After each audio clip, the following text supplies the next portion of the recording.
بعد इनकी कोई भी ऐसी तामीर हमें नज़र नहीं आती जिसके बारे में कहा जाए कि ये जिन्नात की बनाई हुई हैं। बैतुल मुक़द्दस के बारे में भी अगर कहा जाए कि वो जिन्नात की बनाई हुई है तो वो जबरी तौर पर हज़रत सुलेमान अलैहिस्सलाम के हुक्म पर जिन्नात से बनवाई गई, क्योंकि अल्लाह ताला ने जिन्नात को हज़रत सुलेमान अलैहिस्सलाम के ताबे कर दिया था। लेकिन सबसे अहम सवाल यह है कि 15 से 20 हज़ार साल पहले जब इंसानी कदम ने ज़मीन को नहीं छुआ था, तब जिन्नात को इस जबरी काम पर किसने मजबूर किया? ये एक ऐसा सवाल है जिसका जवाब हम नहीं जानते, क्योंकि इसका जिक्र ना तो तारीख के अंदर कहीं मौजूद है और ना ही कोई टाइम ट्रेवलर आकर हमें इस बारे में बता सकता है, बल्कि इसका इल्म सिर्फ और सिर्फ अल्लाह ताला की ज़ात के पास है। तो क्या मिस्री कौम इस तख्लीकात के बानी नहीं थे, यानी कि मिस्री कौम इसको बनाने वाली नहीं थी?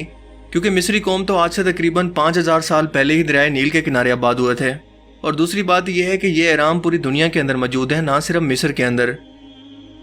तो क्या अहमद रज़ा खान बरेलवी के मुताबिक जिन्नात ही इनकी तामीर के जिम्मेदार थे? क्योंकि 250 टन वजनी पत्थरों को सतह ज़मीन से 6000 फुट ऊपर लेकर जाना आज के जदीद दौर के हेलीकॉप्टर के बस की बात नहीं है। हाँ, हवाई जहाज इतना वजन उठा सकते हैं, लेकिन मतलूबा मकाम तक बिल्कुल दुरुस्त तरीके से इनको पहुंचाना इनके औकात से भी बाहर है। हत्ता कि 250 टन वजनी पत्थरों को 6000 फुट की बुलंदी पर पहुंचाया गया और इसके बाद इन एहरामों को तामीर किया गया, या फिर इसे वाकई ही किसी खलाई मखलूक का कारनामा समझा जाए। खिलाफत अब्बासिया के 7वें खलीफा मामून रशीद के बारे में कहा जाता है कि वो इस्लामी दुनिया के अकेले ऐसे बादशाह हैं जिनको इल्मी और तहकीकी काम का शौक था। उन्होंने ऐलान कर रखा था कि जो भी शख्स इनके लिए किताब लिख कर देगा या किसी गैर मुल्की किताब का तर्जमा अरबी ज़बान के अंदर करेगा तो वो इसको इस किताब के वज़न के बराबर सोना इनाम में देंगे, और साथ साथ इस किताब में मौजूद इल्मी मवाद के लिहाज से इसे इनाम कराम से भी नवाजा जाएगा। इसी वजह से दुनिया भर के स्कॉलर्स और साइंटिस्ट मामून रशीद के पास इकट्ठे हो गए।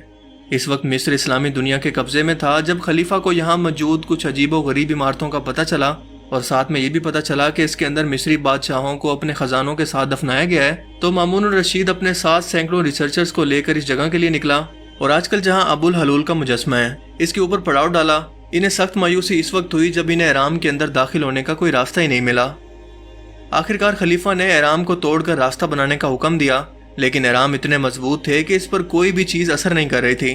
फिर इन्होंने ये तरीका निकाला कि पत्थरों को पहले गर्म करते, इसके ऊपर फिर ठंडा पानी डालते जिससे पत्थर टरक जाते, और इस तरह से रोज़ 1 फुट के हिसाब से रोज़ आगे जाने का रास्ता बनाने लगे और आखिरकार इनकी पहुंच क्वीन चैम्बर और किंग चैम्बर तक हो गई। लेकिन यहाँ पर ख़जाना तो दूर की बात, ममियाँ भी मौजूद नहीं थी। मामूनुल रशीद दिल बर्दाश्ता होकर वापस चला गया और सारा का सारा काम वहीं का वहीं रह गया। यहाँ की मकामी आबादी, जो कि पहले तोहम परस्ती की वजह से इन एहरामों के करीब जाना भी पसंद नहीं करती थी, उन्होंने जब ये देखा कि कई महीनों से बादशाह यहाँ पर पड़ाव डाले हुए हैं और इस पर इन एहरामों का कोई असर नहीं हुआ, तो इनका डर और खौफ ख़त्म हो गया। इसके बाद ऐसा लूट मार का बाजार गर्म हुआ कि इन एहरामों के ऊपर लगी हुई टाइलों